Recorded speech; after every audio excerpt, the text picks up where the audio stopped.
Eu queria que os irmãos abrissem a palavra de Deus em Lucas, no capítulo 7.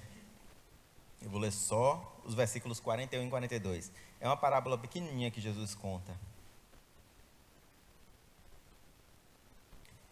Ele é convidado à casa de um fariseu chamado Simão. E ele vai até a casa de Simão para comer lá. Simão prepara uma mesa.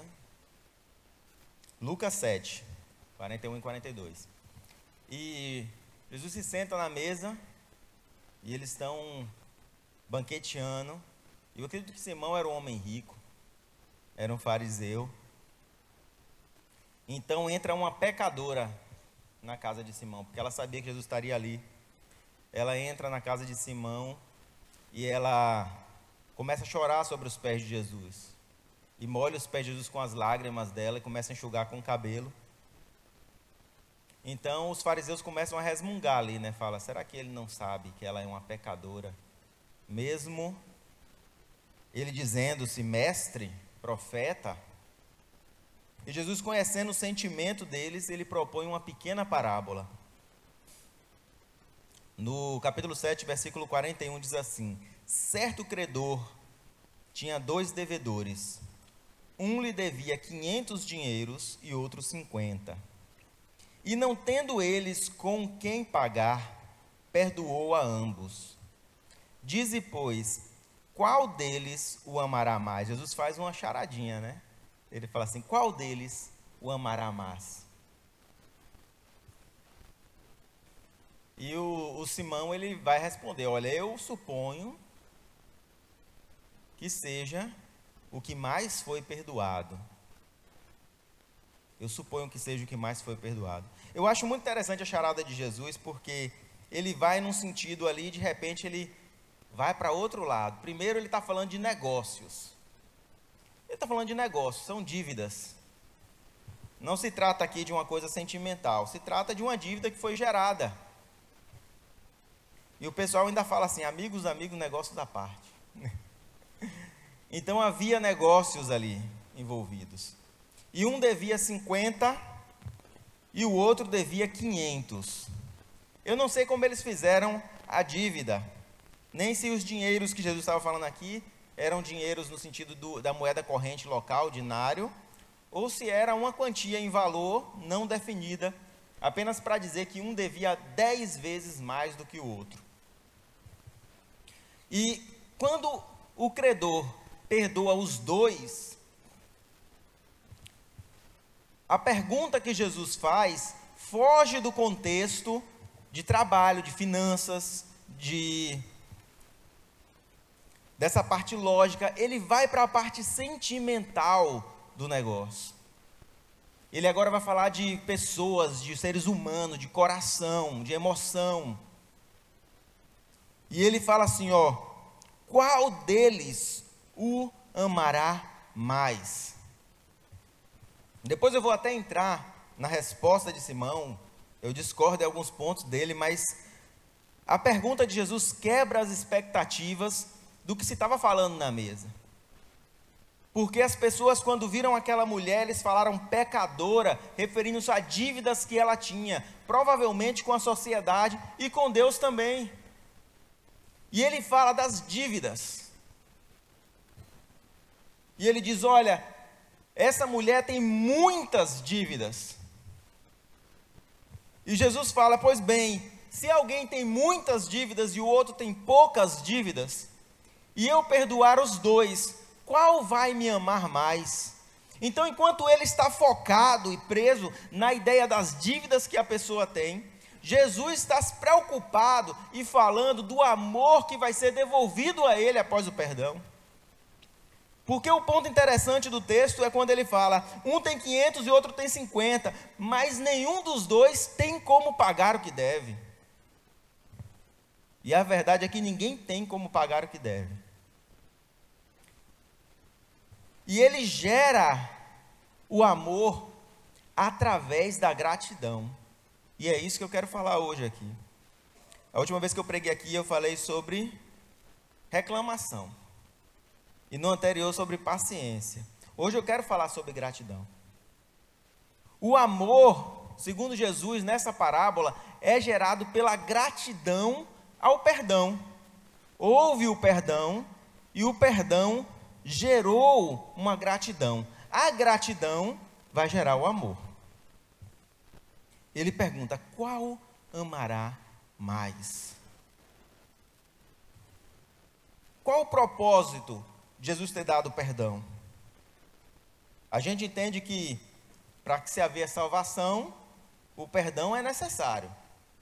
Porque não dá para entrar no céu sem ser perdoado.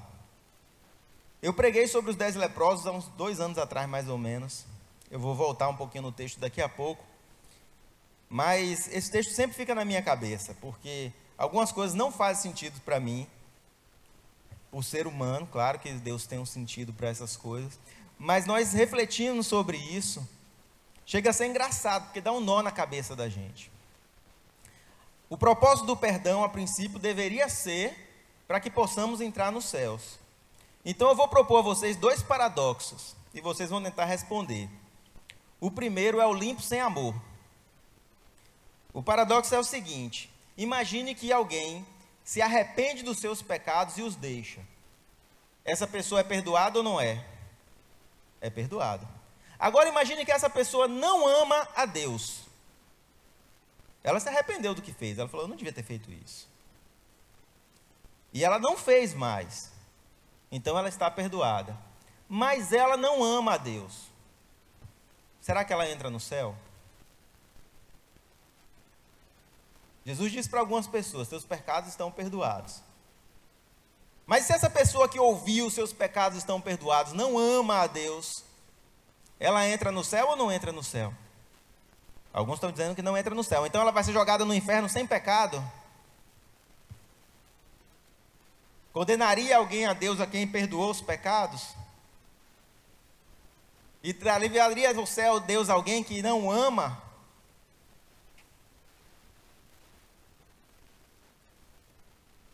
Eu entendo que quando Deus perdoa os pecados, há uma presciência do amor. Porque senão não faria sentido perdoar os pecados de alguém que não o ama. Ou essa pessoa não seria convidada ao céu, mas também seria impossível lançá-la no inferno, uma vez que os pecados dela estão perdoados.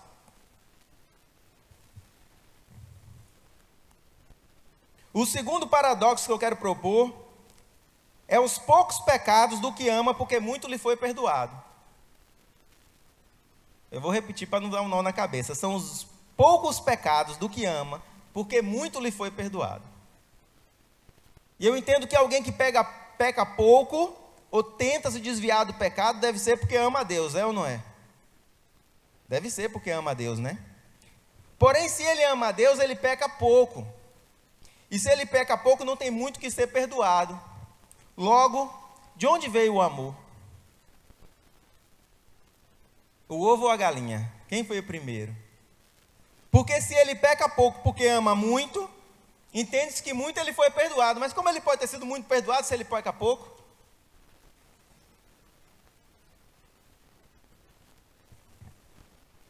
São 2 paradoxos que gera essa pequena parábola de Deus, de Jesus, na mesa. Não há resposta no âmbito natural para isso. Na Bíblia há muitos paradoxos que não destroem a realidade da Bíblia, porque ela só não tem resposta no âmbito natural. No âmbito sobrenatural tem resposta, sim.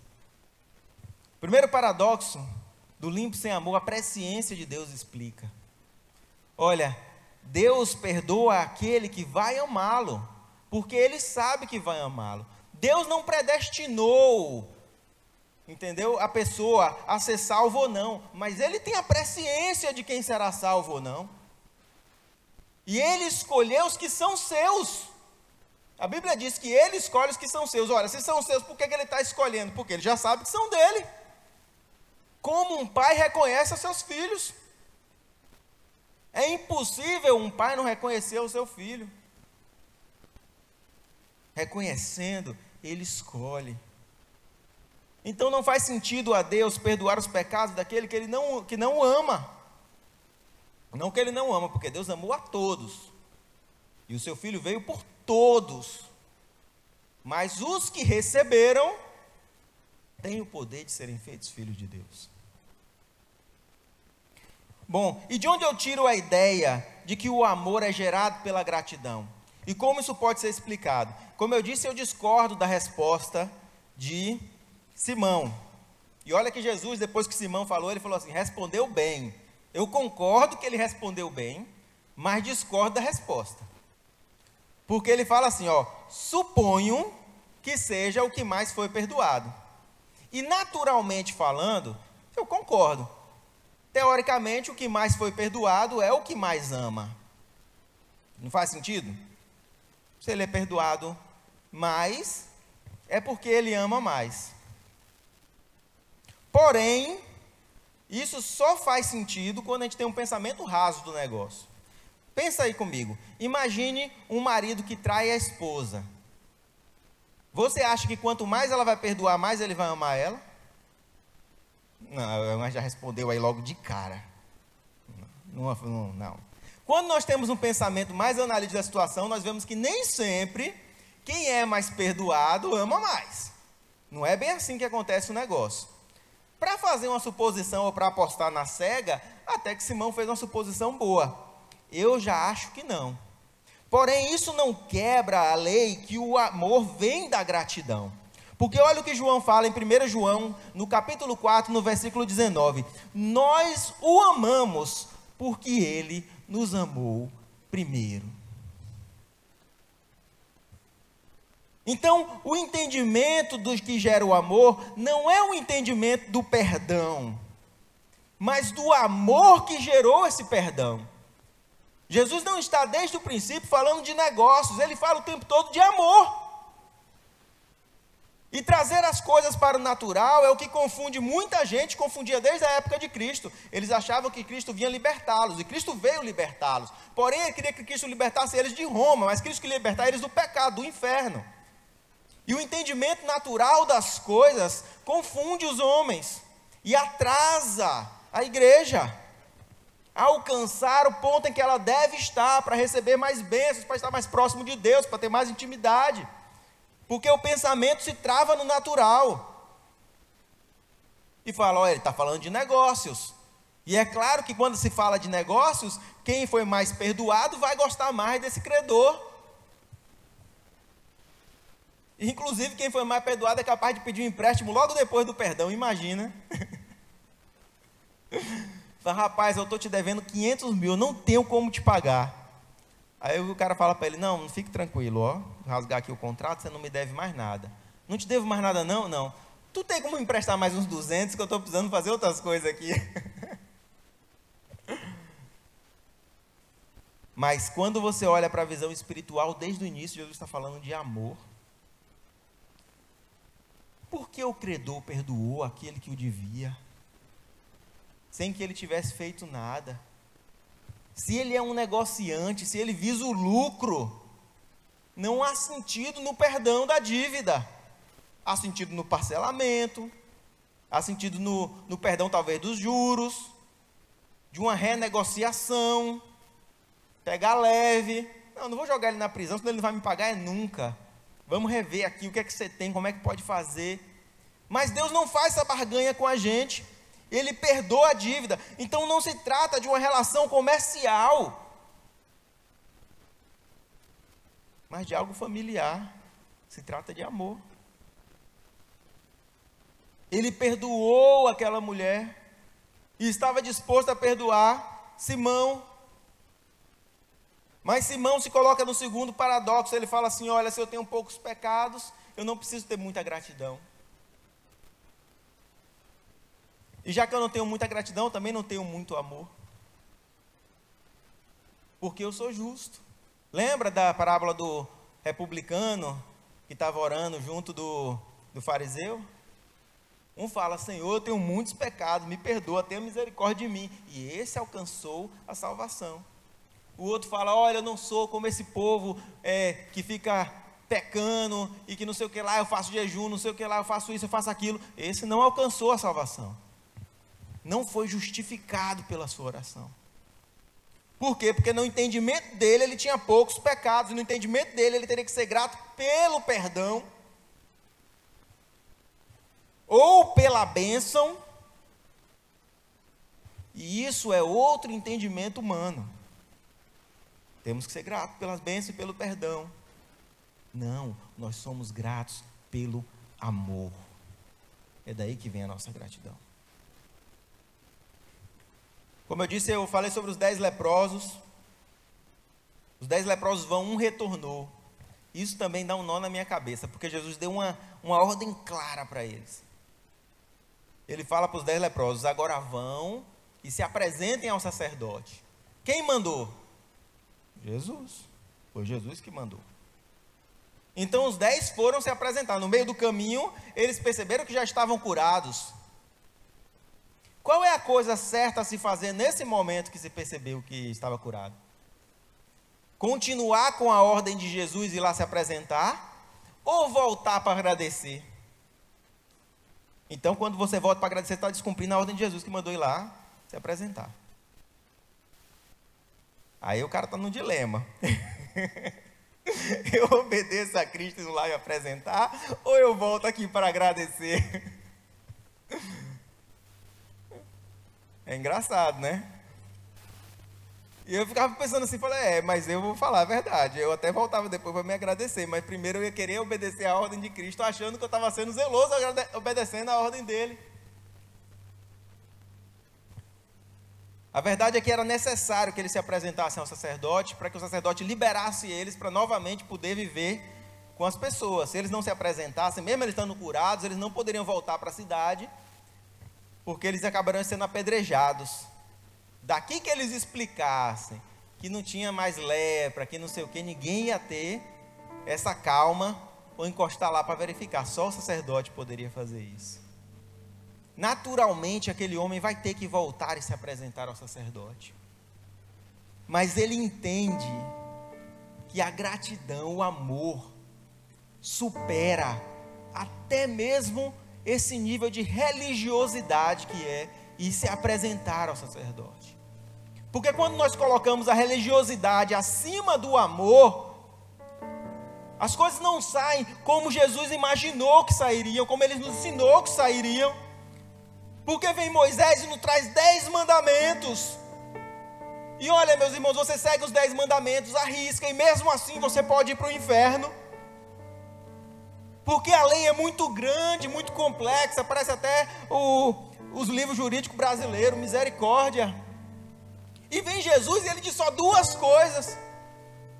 Ele fala, amai o próximo como a ti mesmo, amai a Deus acima de todas as coisas. Disso depende toda a lei.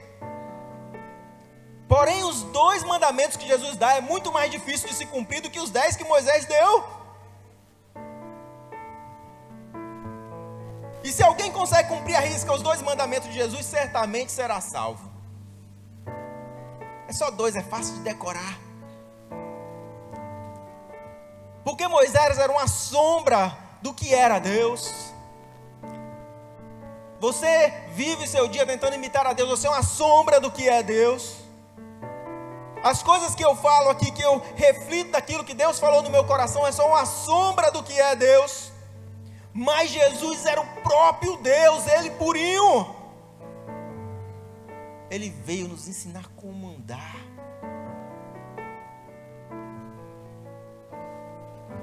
Ele abre mão da religiosidade, porque agora ele tem que agradecer. Davi abre mão do decoro, entra pulando, mostra demais na alegria que está sentindo no seu coração. A sua mulher olha e fala, que é isso, gente, rodopiando na igreja, está errado, Davi. Deus amaldiçoa ela, porque ela não entendeu que aquilo era amor. Quanto Deus valoriza o amor. E como seria gerado esse amor sem gratidão? Então João entende isso. Ele não foi perdoado de muitos pecados. Claro, ele foi perdoado. Ele não recebeu muitas bênçãos. Algumas ele recebeu. A maior, que eu mais invejo, andou com Jesus. Poxa. Mas ele não tinha nem onde repousar a cabeça. e ele entende de onde vem o amor. Ele diz: nós o amamos porque ele nos amou primeiro. Então eu vou dividir a gratidão em 3 partes. Primeira parte é o entendimento, é o reconhecimento da graça. Inclusive, as palavras gratidão e graça vêm da mesma palavra em latim, gratus ou gratia. Gratia é quem fez a graça, e gratus é quem recebeu a graça. A graça de Deus é a gratia, e nós somos os grátis. Nós recebemos a graça de Deus. E daí vem a palavra agradecimento, ou seja, o agradecido nada mais é do que aquele que recebeu a graça. No nosso nome nós somos agradecidos, porque nós vivemos debaixo da graça de Deus. Como alguém que vive debaixo da graça de Deus pode não ser agradecido?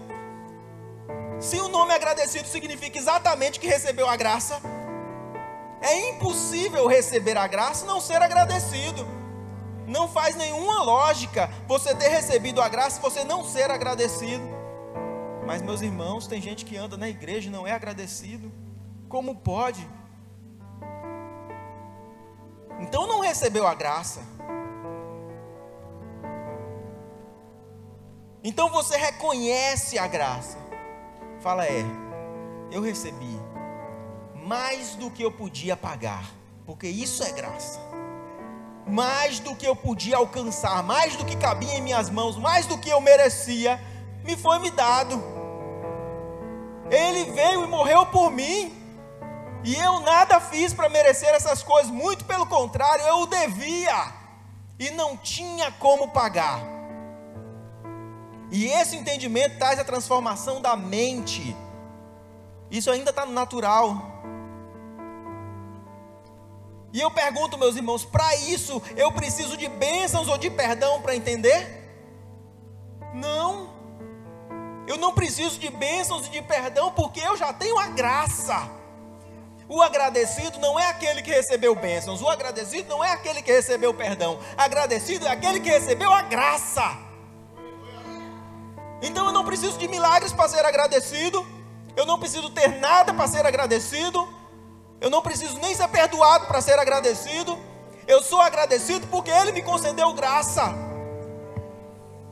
Se eu não for agradecido é porque não estou em graça. E eu posso ter todas as coisas. Não confunda agradecer com ser agradecido. Agradecer é muito fácil, mas para ser agradecido tem que ser agraciado. E isso só vem através da graça. Porque, como eu disse, Jesus só deixou 2 mandamentos. Quero ver quem consegue cumprir. Ninguém. Não cumpriu os 10, vai cumprir 2. É pela graça. É só a graça. É de graça. Vinde, comprai. De graça. Outro dia eu estava jogando videogame com o Matheus, comecei a dar risada, porque o videogame lá deu um jogo de graça, né? Só que para você pegar o jogo de graça, você tem que ir até na loja virtual. Aí você escolhe o jogo na prateleira virtual. E aí tem a opção assim, ó, obter, R$0. E você tem que clicar em obter. Mas é de graça. Mas tem que ir até a loja e obter. Eu lembrei da passagem da Bíblia que fala assim, ó: vinde, comprai vinho e leite de graça. Comprai de graça. Porque está lá disponível, mas nós temos que ir lá obter. É disponível a todo aquele que crê, mas é necessário que ele obtenha, senão ele não alcança a graça. Note na palavra de Deus que ela fala de alcançar a graça, enquanto todas as bênçãos nos perseguem. As bênçãos, as coisas boas vão perseguir aquele que persegue o quê? Que persegue a graça. E depois do entendimento, a segunda parte é o amadurecimento, a mudança. Olha, se o entendimento é a transformação da mente, o amadurecimento é a transformação da alma, do coração. Ele entende entende? Eu não preciso da bênção, eu não preciso do perdão. O que eu preciso é do abençoador. Eu preciso é do Salvador. O dono da bênção, o dono do perdão, é dele que eu preciso. E eu não preciso de mais nada. E aquela mulher entra, quebra um vaso caro, derrama nos pés de Jesus. Os discípulos reclamam: rapaz, você sabe quanto custa um vaso desse? Um ano de trabalho para comprar esse negócio. Ela chora, limpa os pés de Cristo. Todos julgam ela por ser pecadora. Cristo julgam todos os outros por estarem julgando ela. A única justificada naquele lugar era chamada de pecadora por culpa da religiosidade, culpa de entendimentos humanos, por culpa de achar que somos melhores do que outros, enquanto Ele quer, não é o sacrifício, é a misericórdia, não é a religiosidade, é o amor verdadeiro. Oh, meus irmãos, se a gente pudesse entender o que Ele quer, que o fardo dele é leve. Ela chega no terceiro ponto da gratidão, o entendimento, o amadurecimento e a expressão. Sabe por quê? Porque toda árvore bem plantada dá fruto. Se não está dando fruto, é porque não está saudável. E a gratidão vai gerar um amor que vai gerar uma expressão. Não tem como. Quem ama faz. Quem ama presenteia, quem ama honra. Por isso Jesus não está preocupado. Entenda, meus irmãos, não estou dizendo que ser santo não é importante. Sem ser santo não dá para entrar no céu. Mas Ele não está preocupado com a pessoa ser santa, porque a pessoa que ama, naturalmente ela vai por esse caminho.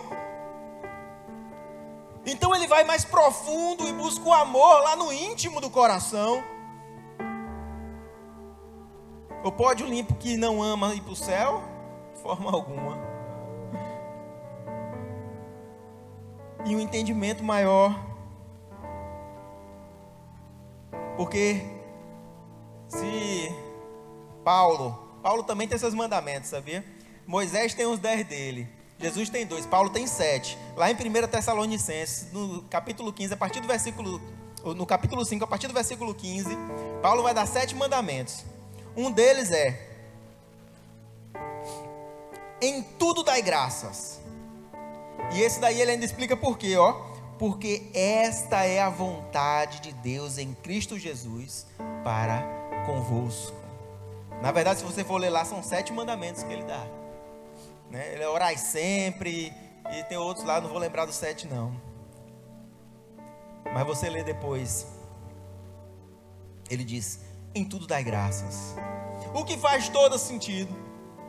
Porque nós sabemos, e a Bíblia nos diz, que todas as coisas, todas elas, cooperam para o bem daqueles que amam a Deus. Se todas as coisas cooperam para o bem que amam, daqueles que amam, aqueles que amam a Deus têm o direito de dar graça em todas as coisas, porque todas as coisas cooperam para o bem dele. Então por que eu não darei graça, se coopera para o meu bem? Ora, mas deu errado, e daí? Coopera para o meu bem? Olha, mas piorou, e daí? Morreu, não importa, foi preso, condenado, todas as coisas cooperam para o bem daqueles que amam a Deus. E Paulo chega nesse nível absurdo, meus irmãos, a ponto de falar: olha, em tudo dou graças. Eu sei passar por tribulações e permanecer contente. Eu sei ter muito, sei ter pouco. Todas as coisas cooperam para o meu bem, então todas elas darei graça. Mas se você fala: não, meu irmão, eu não entendo que todas essas coisas cooperam para o meu bem, porque tem coisas que acontecem e eu fico pirado. Então está faltando amor a Deus. Porque quando você ama a Deus, todas as coisas cooperam para o teu bem.